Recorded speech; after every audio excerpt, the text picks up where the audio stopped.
Hey everyone, Jag Taggart 93 here with some more Quake map reviews.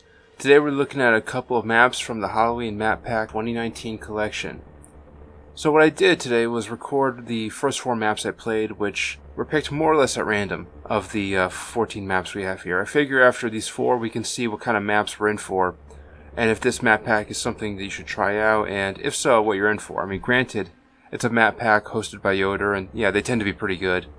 But let's get a dive here and see what exactly we have. So, first off is Husks of the Past by Kane. Now with this map, I really love the ambience here. And I also love how much the color orange just dominates the aesthetic from beginning to end. It's bright orange at that beginning, and you see it throughout the entire map, and it's so appropriate. And it's a color too you don't really see a lot in Quake lighting. So I definitely appreciate it as we go blasting through this rustic farmhouse in the middle of Bumblefuck Nowhere, USA. Now I really like the pacing to this one and how open it is.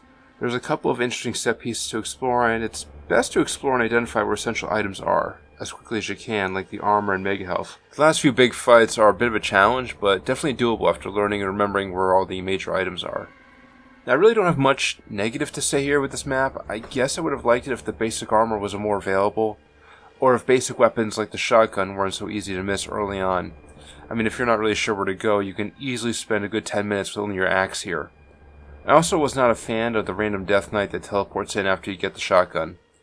It's not even right after you grab it, it's a couple of awkward seconds afterward, and it most certainly will catch a lot of players completely off guard. Not in a good way either, more of just like, why did that just happen? But overall, it's a quality map. Again, I love the progression with this one. Things gradually pick up as you go on. Some really cool set pieces, especially the church, and yeah, 85% for me. Right, so the second map we got here is In the Walls of the Ziggurat by Chris Holden. Now this is a solid map with some balanced gameplay and some very tight combat. And I just love how it looks. The fiery red from the lava and the cold black grimy columns and tiles really dominate the aesthetics of this map, and are really faithfully carried out from beginning to end here.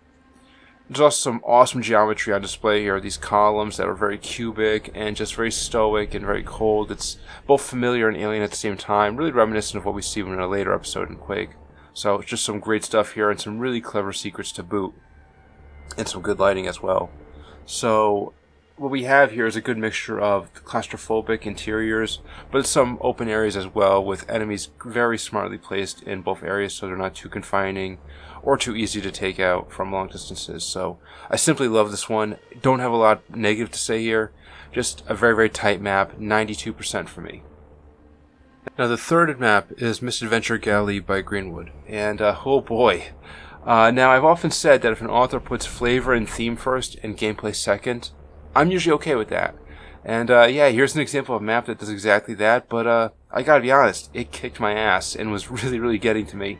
At first I thought the reason why I was having such a hard time was because I was playing on Nightmare difficulty, as I do with most maps I play in Quake. So, you know, I thought, okay, cool, the author actually has Nightmare being balls hard, which is refreshing.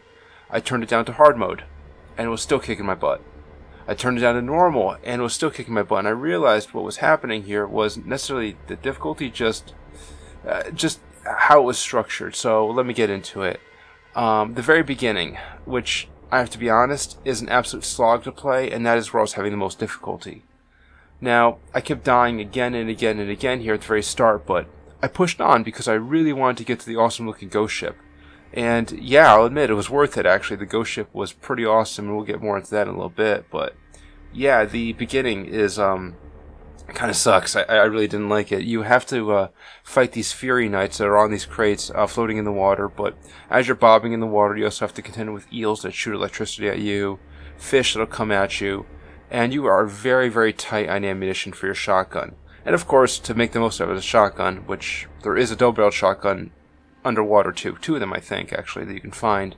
But to make the most of that, you got to get closer, but it's harder to dodge the Fury Knight projectiles when you're up close, and yeah, it's absolutely brutal, and I would say a little unbalanced here. Now, it's not so bad once you learn where all the items are, like the suits, the health, and the ammo and weapons. But yeah, have fun dying repeatedly while you're learning. I mean, as you swim and search around, the Fury Knights above have free reign just to treat you like a fish in a barrel. And their attacks hurt like hell, especially if you're caught without armor. In your haste, in this area too, it might be really easy to miss the Shadow Axe, which is actually an essential weapon, I find. Especially later on when you get on the boat and you have tons of zombie pirates to contend with. Yeah, no, they're more like zombie knights, but for the sake of flavor, I'm calling them here zombie pirates. So, yeah, at the very beginning of the map, I'm not a fan. I thought it was kind of, well, to be honest, I thought it was kind of crap, actually. I really thought this part was kind of borked. But, goddamn, the ship portion later on, as I hoped, was absolutely awesome. For the most part, the enemies all fit the theme. And I guess I could have done without the one shambler in the middle of the map. In the middle of the ghost ship, actually. It just kind of stuck out. But now that I think about it, actually, it might actually work. Because we have a ghost ship here, right? With a bunch of dead pirates and ogres that we can pretend are also dead pirates as well. Why are they all dead? Well, maybe they came across something in the deep lurking. And they brought it on the ship, it grew, and wiped out the crew. And now the crew has to go on to pillage and plunder and they're undead while they're under its control, right? So that I can dig, actually. I rescind my earlier criticism. That's actually pretty awesome. Good job putting the shambler there. Anyway, I'm not sure if that was the intention, but I'm going with it. Now, the item placement in this area of the map with the pirate ship is really, really on point. There were times where I would just get reamed by enemies, but lo and behold, a health kit's right there to help me along, or some nice ammo right around as well, too. The books are a nice touch that you can read, and the breakable floorboards is a cool idea for progression instead of relying on doors. And it's nice vertical progression, which is refreshing. We don't see that done too often in Quake. It's done a lot more than, say, Doom, but yeah, having the breakable floorboards work as your kind of barriers, your doors, was kind of cool. Now, the end was really exciting as well. You flee the vessel for the docks, but there's a strategically placed mega health to ensure you're alive long enough to read the map credits in this book here, if you so choose before exiting the map. Really, the only correction I'd like to see with this one is if maybe the ogres and fury knights were not present at the very beginning of the map, standing on the debris above the water. Maybe instead have a few zombies as drowned pirates walking the depths below, along with the fish and the eels. And have the Shadow Axe in a bit more of an obvious location, as again, it's really an essential item for much of the map. Also, having fewer enemies here in the beginning won't really hurt the map, I don't think. I think it'll help with the progression, because really the progression really starts to ratchet up once you get on the boat anyway. So, yeah, 75% for me. It's a pretty good map. And the fourth map, and the final map of the video that we'll be looking at, is called Candles of the Damned by Comrade Beep. And as we've seen so far, this map is another work of art in terms of its presentation. The candles are strewn about in organized rows and used from beginning to end to really help illuminate the halls of this cursed and worn cathedral. One little touch that I don't know if was intentional was that the lower level here is completely flooded with water, and there's this sound effect that you notice early on of a thunderstorm playing outside the map. So as I'm walking through, I'm imagining the rain pouring and the water level rising, and that's a cool touch you don't really see done too often. I would have liked it if a rain effect was used later on. I know those are a bit harder to do and not really commonly seen in Quake, but I'll take it. The skybox matched. The skybox was a rolling dark purple sky, so that works actually. I would be a little disappointed if they used the blue skybox, but great stuff there. And I also appreciate the methodical approach to this one. How enemies are spaced out in a way that really feels organic. However, this methodical approach you can take to the map of going room by room and clearing them as you're going along goes right out the window real quickly if you fall underwater. And once you come back above water, it can be very easy for you to lose your bearings, and as you're surfacing over the water, you can very easily, unwittingly come into a nasty ambush overhead. But yeah, this one may be a bit on the easy side, even on Nightmare. But you know what? After that last map made me humble. I'll take it. There's also plenty of secrets here, tons of them in areas that are pretty obvious, but some that are a little more harder to find. But all of them invite exploration and really, really allow the player to take in the detail here. So, yeah, the scenery is on point. I love the themes of this one.